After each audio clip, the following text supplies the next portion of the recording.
Assalamualaikum warahmatullahi wabarakatuh. Laporan rencana aksi perubahan pengenalan nilai dan etika pada instansi pemerintah Kabupaten Cirebon tahun 2025. Peserta orientasi P3K.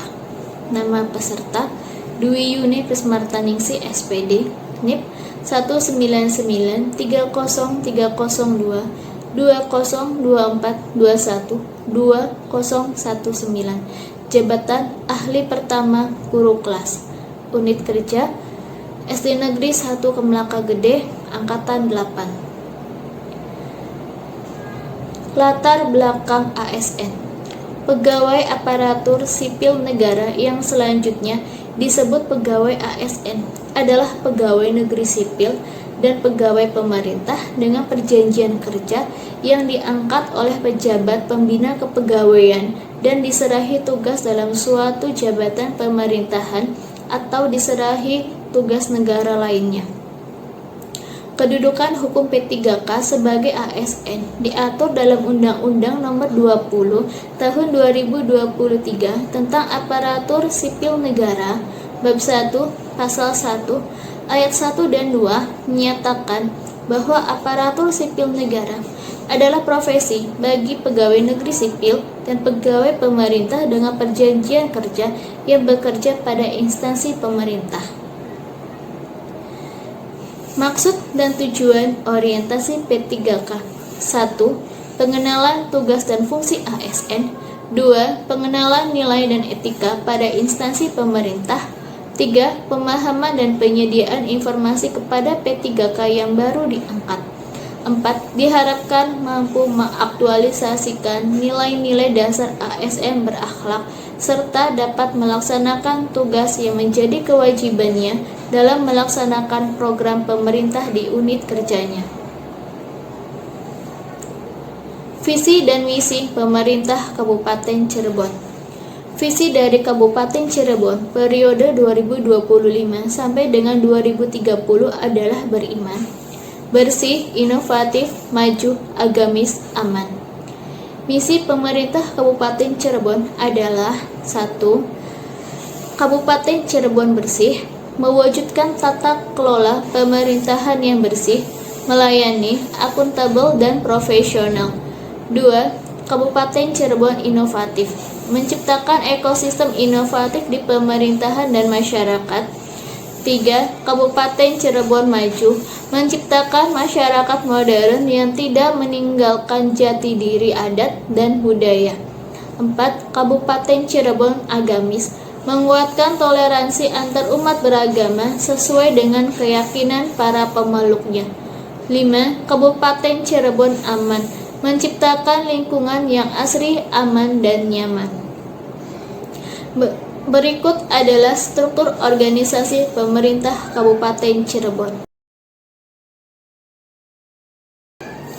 Tugas pokok dan fungsi P3K.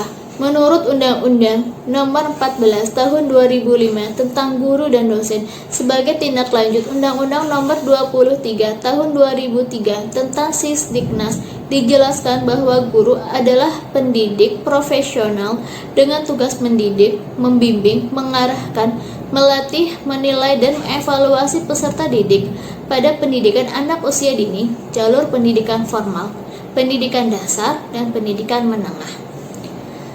Tugas pokoknya: 1. Melaksanakan kebijakan publik yang dibuat oleh pejabat pembina kepegawaian sesuai dengan ketentuan peraturan perundang-undangan. 2. Memberikan pelayanan publik yang profesional dan berkualitas. 3. Mempererat persatuan dan kesatuan negara Kesatuan Republik Indonesia. Fungsinya: 1. Pelaksana kebijakan publik. 2. Pelayan publik. 3. Perekat dan pemersatu bangsa. Visi dan misi SD 1 Negeri Kemelaka Gede. Visi: terciptanya putra-putri berwawasan global, IMTAK dan IPTEK, yang dilandasi nilai budaya sesuai ajaran agama untuk mencapai sekolah yang berpredikat unggul dalam artian menjadi terbaik, terdepan dan terpercaya, yaitu diantaranya dengan mengupayakan 1. Pengadaan dan pembenahan sarana dan prasarana. 2. Pembenahan dan pengadaan kelengkapan administrasi. 3. Pembenahan dan perbaikan tenaga pendidik dan kependidikan.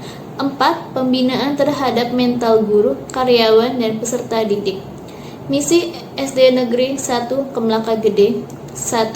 Menyediakan sarana dan prasarana yang diperlukan dalam kegiatan belajar siswa untuk mendukung pengembangan potensi belajar siswa secara optimal. 2. Mengadakan evaluasi dan revisi terhadap kelengkapan administrasi sekolah. 3. Menumbuhkan penghayatan terhadap ajaran agama bagi siswa sehingga tercipta insan yang kritis, berbudi pekerti luhur, dan berakhlak mulia melalui kegiatan pembiasaan dan praktek keagamaan. 4. Mendorong tenaga pendidik dan kependidikan untuk membekali diri dalam standarisasi tenaga profesional. 5. Membekali siswa dengan ilmu pengetahuan dan teknologi sesuai dengan perkembangan zaman untuk terciptanya generasi yang aktif, kreatif, inovatif, dan berprestasi. 6. Membangun citra sekolah sebagai mitra terpercaya di masyarakat. 7. Melaksanakan pembelajaran yang aktif, kreatif, efektif, dan menyenangkan.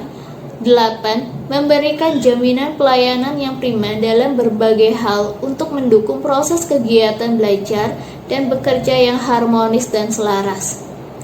Berikut adalah struktur organisasi SD Negeri 1 Kemlaka Gede yang terdiri dari kepala sekolah, komite sekolah, guru kelas 1, guru kelas 2, guru kelas 3, guru kelas 4, guru kelas 5, guru kelas 6, guru pendidikan agama Islam, guru penjaskes, guru bahasa daerah, dan peserta didik. Latar belakang masalah. Proses pembelajaran di kelas merupakan salah satu aspek yang sangat penting dalam menentukan kualitas pendidikan di sekolah.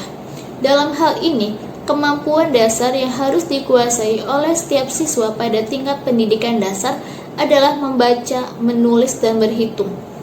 Berdasarkan pengalaman mengajar yang telah dilakukan terhadap pembelajaran pada siswa kelas 1 di SD Negeri 1 Kemlaka Gede, tingkat permasalahan yang didapat yaitu kemampuan pemahaman calistung yang berbeda-beda pada setiap siswa. Beberapa siswa sudah membaca dan menulis dengan lancar sejak awal, sementara yang lainnya masih kesulitan dengan dasar-dasar ini. Pembelajaran calistung yang masih menggunakan metode tradisional yang kurang menarik, seperti membaca teks berulang-ulang atau menulis secara mekanis. Hal ini dapat membuat siswa merasa bosan dan kurang termotivasi untuk belajar. Tujuan dari isu yang diambil. Kegiatan membaca, menulis, dan berhitung merupakan keterampilan dasar yang sangat penting dalam pendidikan, khususnya di tingkat sekolah dasar. Keterampilan ini tidak hanya berperan dalam penguasaan mata pelajaran lain, tetapi juga dalam perkembangan intelektual dan sosial siswa. Berdasarkan permasalahan tersebut, guru menggunakan pendekatan interaktif dalam pembelajaran membaca, menulis, dan berhitung di kelas sehingga diharapkan dapat meningkatkan kemampuan siswa serta minat dalam mempelajari, membaca, menulis, dan berhitung di kelas maupun di rumah. Berikut adalah matriks rencana. 1. Program membaca nyaring. Tujuannya adalah untuk meningkatkan kemampuan siswa dalam mengenali huruf dan membaca kata sederhana.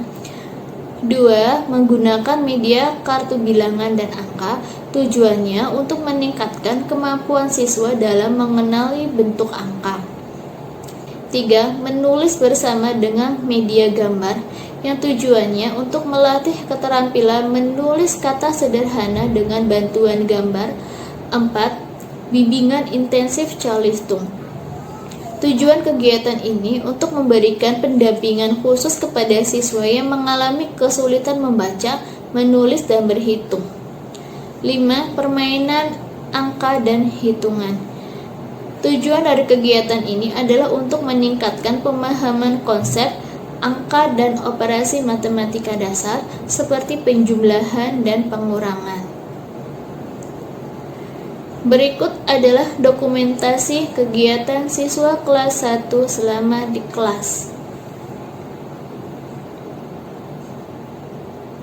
Kesimpulan, berdasarkan matriks rencana kerja diharapkan siswa dapat memperoleh pemahaman yang lebih baik mengenai pentingnya keterampilan dasar seperti membaca, menulis, dan berhitung, serta menyadari peran aktif mereka dalam proses pembelajaran. Harapannya, siswa dapat menunjukkan peningkatan dalam kemampuan membaca, menulis, dan berhitung mereka, baik dalam hal pemahaman maupun penerapan keterampilan tersebut dalam kehidupan sehari-hari. Demikianlah laporan rencana aksi perubahan saya. Wassalamualaikum warahmatullahi wabarakatuh.